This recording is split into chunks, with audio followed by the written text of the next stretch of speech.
Welcome, everyone, to the new radio show here called Business Influencers here on TALRadio. We are so glad that you were here. We have our first show to kick off Business Influencers, and we are here today with Ellen Sledge. She is the founder and CEO of Penny Lick Ice Cream.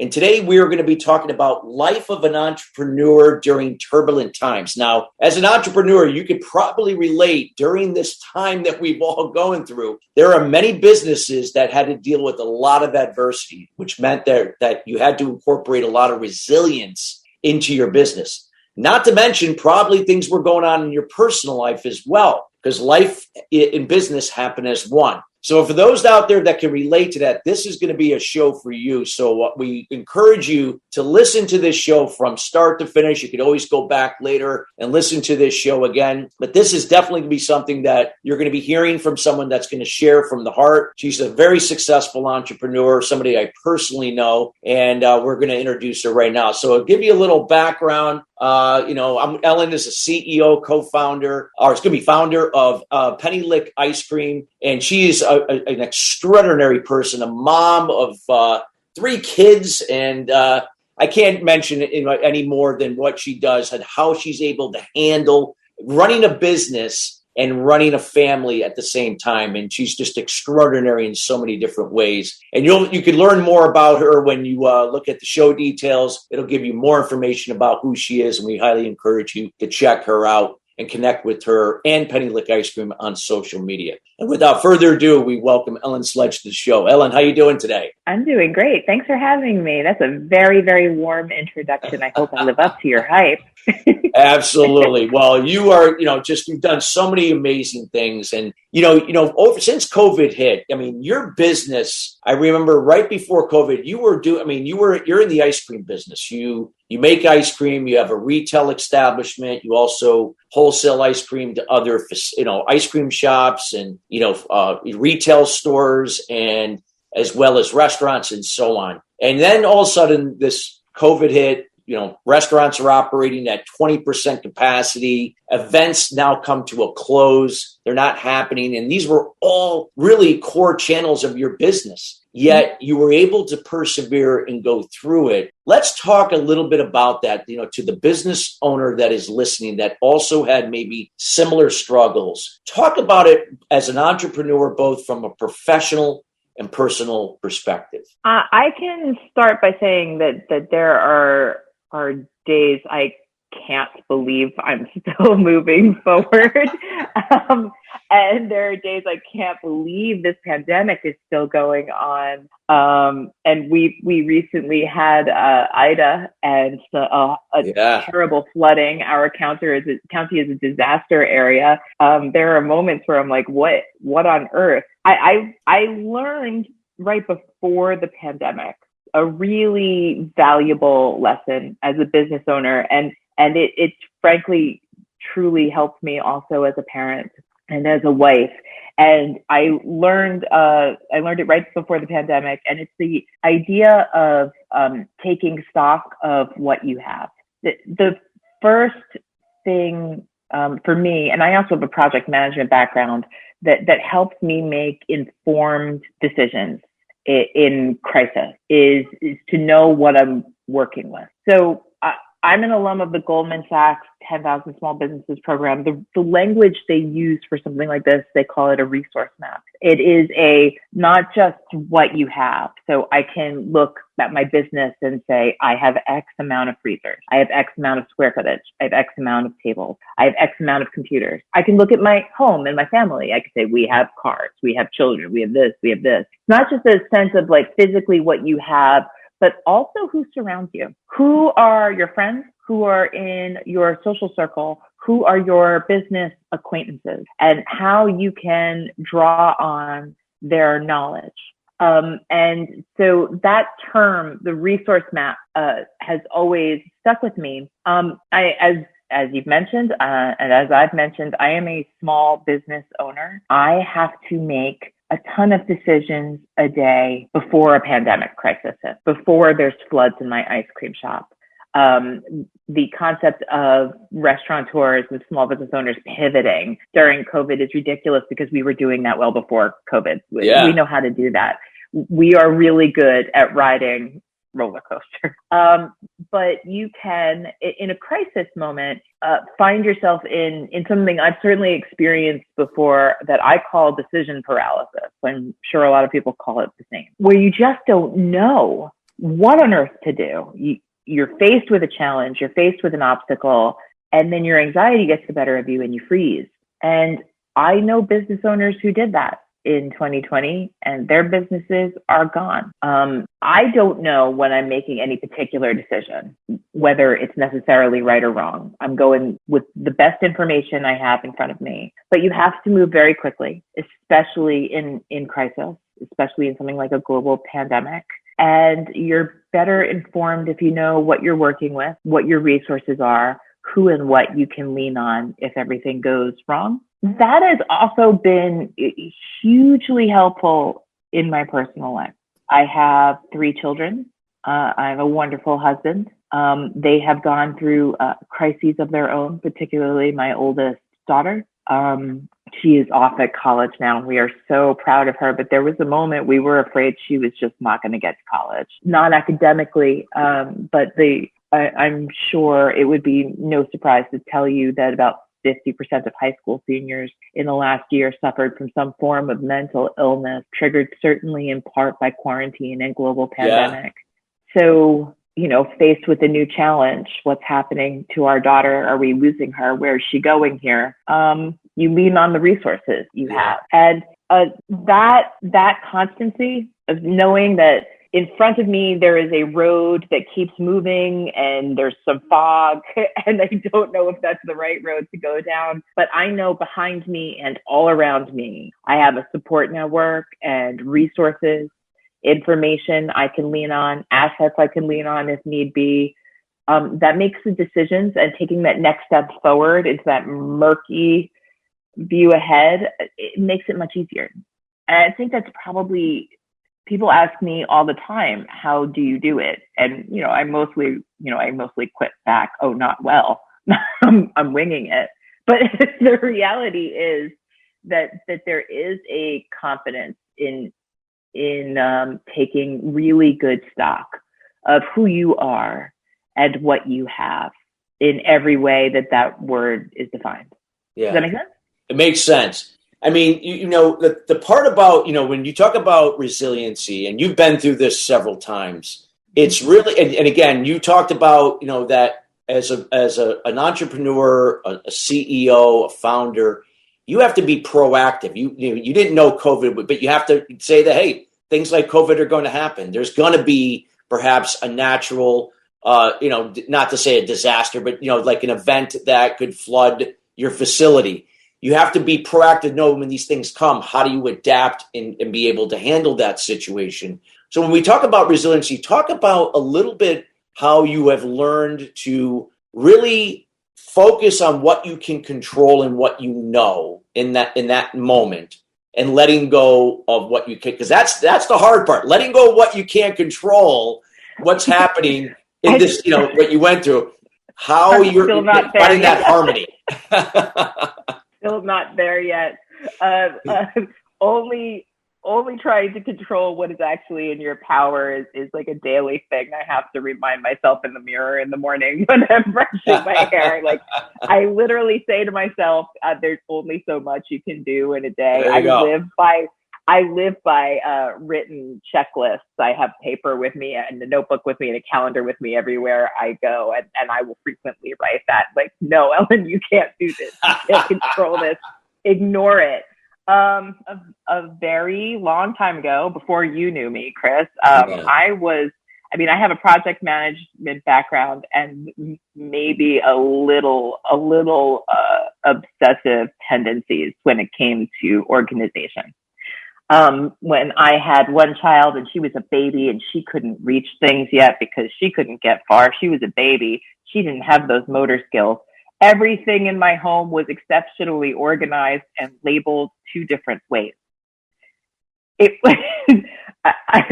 Some of my friends thought it was so cool people like my sister were like, oh my God, Ellen, good, go seek some counseling. Stop with what you're doing. It took me a decade to realize when three children, two more children later, that I could not practically live like that and save my sanity. There is, what's in my control is a constant inner monologue. Yeah. Really. When you talk about like planning for risks and planning for things that could happen, every business should. I mean, not all small businesses do, because you think of small businesses like super small entrepreneurs. We're doing 6 different jobs. Nobody has the time for this. But every small business should do a certain amount of risk stuff. Every small business should know like really who their local competitors are, what they do differently. Every small business, every ice cream business should have a plan. What happens if my freezers fail? What happens if this fails? I will say that global pandemic was not something I had created a risk mitigation plan for. And now health concerns like that are the new risk mitigation plans, right? What can I do next? What can I do differently? What can I do in 2022? But I do have to constantly remind myself that there's only so much I can do in a day. There are only so many hours in a day. And my to-do list that I bring with me, it's called the impossible to-do list, because every time I cross one thing off, I add 4. It's a never-ending to-do list. But I have mastered the art of good enough. And good enough took years. Actually, it was a psychiatrist who told me that I needed to master the art of it. Tell yourself, all right, okay, you did not get all these things done today, but look what you did. Good enough. Is the world going to set on fire if the rest of this is not done by 6 a.m. tomorrow? No? Oh, good enough. Get to it. Good enough. And we're kind of all in that boat right now, aren't we? Even though we spent the last year, mostly so many people said that working from home, never worked harder, never worked more hours. My husband's a portfolio manager. He works now like 7 days a week from our house. I'm like, this was never your job before to work this many hours. But at some point you have to say, I have done the best I can, and tomorrow is another day. Absolutely. But I will say, am I great at that? No, that's well, it's a work in progress. So I just want to let everyone know that's listening here. This is the Business Influencers radio show. We're here coming from TALRadio. And again, if you like to find out more about our radio show, Business Influencers, reach out to us direct at Chris@ChristopherSalem.com. And if you have any questions for Ellen or for me, feel free to reach out, and I'll make sure that we get those answered for you. So Ellen, if you could let the listeners know, like, when they're faced with a turbulent, times or an adverse situation or adversity in general, what would you recommend? You talked about, it's progress in motion. You're learning as you go. What would you recommend to someone that is going through that as an entrepreneur of where you are right now? I think that the first most important thing to hold on to is that you are not alone in it. You are never alone in it. That the life of the entrepreneur, the life of the small business owner, can feel extraordinarily lonely. You could feel like daily you are up against challenges that your friends are not. Why wasn't I a teacher? Wait, why didn't I become why are they all like not facing as much adversity as me? The truth is that you're not alone. Small business owners are a huge economic engine in the United States, and we are all in that same crappy boat with you. And so the power of networking, which I was kind of dismissive of until the last few years, honestly, of staying in touch with like-minded people. This does not have to be a schmooze fest and business cards over cocktails, but a quick text message, hey, how you're doing? Just eliminating the feeling or like buffering the feeling of incredible loneliness in a crisis as a small business owner will help you make better decisions just by doing that. I have friends who have all different kinds of businesses. and we talk regularly. We are each other's like support network. It's a WhatsApp group. It's a text message. It's a cup of coffee down the street. But before you go to make all of your decisions, before you feel completely lost and overwhelmed and you want to give up the towel, reach out to your network. You are absolutely 100% not alone. Whatever adversity you are facing, please know somebody somewhere is facing similar adversity. And that knowledge will help you move towards your next step. And then the next step is, honestly, and I think about it still in terms of like a project manager, what do I have? What am I working with? What's the information in front of me? I may make the wrong choice. Don't beat yourself up about it. There's only so much you can do. Do something, good enough. But I have a lot of project management experience, and I always assumed when I was working for other people that there was just kind of no emotion to it, that it's pragmatic and practicalities and organizations and decision-making chains, and everything is emotion. Everything is emotion. And don't think you're weak for having those emotions. Don't push that away. Honestly, lean into it a little, and then lean on anyone you know who also is a small business owner. It does not matter if, your small business is tech and that person's small business is a cafe that lets you pet cats. You are facing similar crises, I promise you. And so I'd say that first step is recognizing that there's always an emotional component, and that you are surrounded on a planet with people who are facing similar emotional components in their decision making. I think that's the best first step. No, that's great. I think that's great. What can you share from what you've learned during this turbulent time that we are in the food, in being in the food service business? What have you learned from this that you are now looking to make, adapt to and apply those changes, both professionally and personally? There were some things I kind of had to let go of this year. Talk about things you can't control, particularly in food and beverage. In the last 18 months, we've had terrible supply chain issues. We have had spiking costs of goods sold. Ingredients costs fluctuate.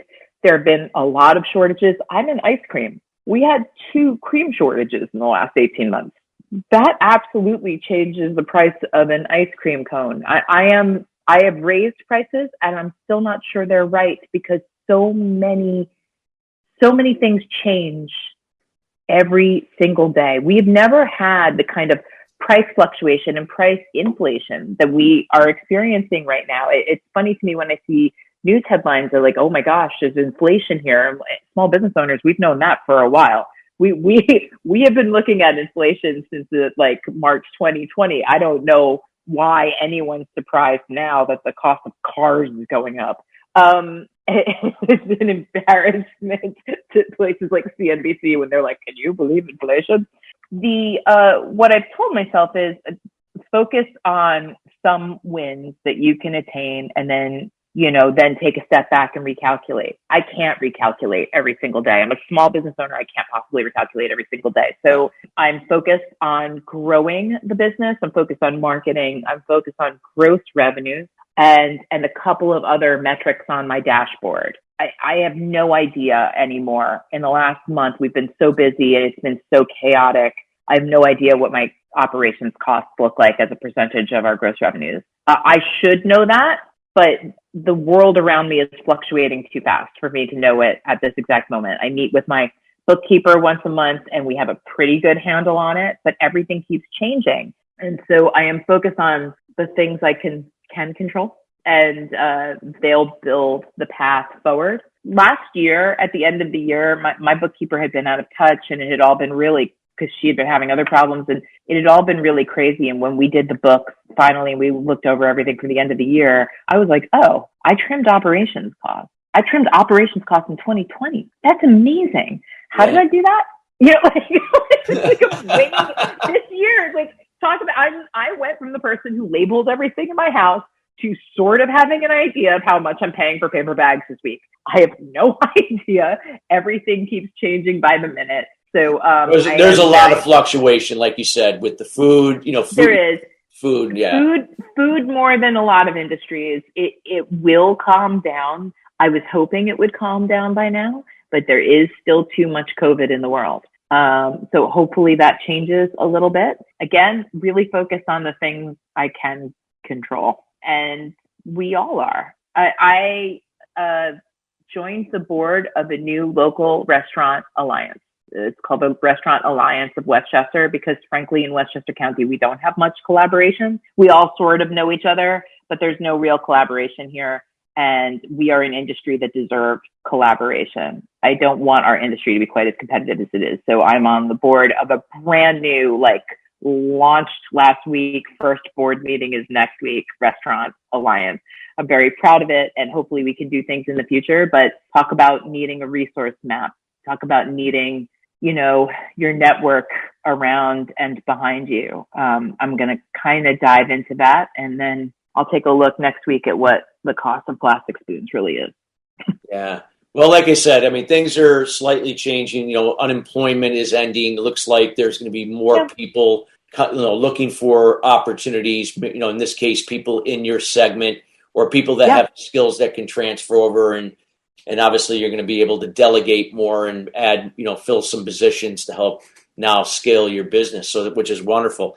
I do want to leave some time towards the end of the show to let people know where to find it, but just any parting comments that you'd like to leave for the listeners today, something that they could take away from what you shared today that can inspire them to take action to do something that may be, affecting them right now in their business. And I cannot express enough, again, how important it is to recognize who is in your network of friends, of family, of colleagues. Get a pen and paper, pour yourself a nice cup of coffee, make a long list. When that list is done, when you think that list is done, keep going. It's not done. You know more people than you think. Take a good look at them and start scheduling a cup of coffee. Make 20 minutes, 30 minutes a day to talk to someone that you haven't talked to in a while who, has a job or a life that could parallel yours or could relate to yours in some way, or is in a business that is the kind of thing your business needs. Not necessarily because you want business relationships and want to, exchange contracts, but because you just never know what bit of wisdom and support you will find out there. I started doing that in January of 2020. And that was, of course, right before this crisis. And it pulled me straight through to where we are today. I cannot stress enough the importance of friendship. There is, as I'm sure everyone knows, a major mental health crisis in this country. Lean on your network. Wow. That's fabulous. Well, Ellen, you have shared such a wealth of knowledge here with us here at the Business Influencers show, part of TALRadio. I would like to the listeners know, where can they find you? What are you up to? Where can they find you and learn more about connecting with you and Penny Lick Ice Cream? So Penny Lick Ice Cream is located in Westchester County, New York. We have an ice cream shop. It's year-round. It's in Hastings on Hudson. We have a factory. We sell wholesale to ice cream shops, restaurants, supermarkets, venues. We work with museums, aquariums, and you can find all of our information at pennylickicecream.com. And a side note, an important side note, we are peanut, tree nut, and sesame free. Yes. So we are super friendly to children who have those major allergies. Wow. Well, we highly encourage everyone. This is someone that is exemplified resiliency. I know that for a fact. Someone that you have to get to know. Also, for those out there that are looking for someone that can really speak to not only resilience, but also leadership, among other things as an entrepreneur, definitely get a hold of Ellen Sledge. She is someone that you definitely would like to get to know.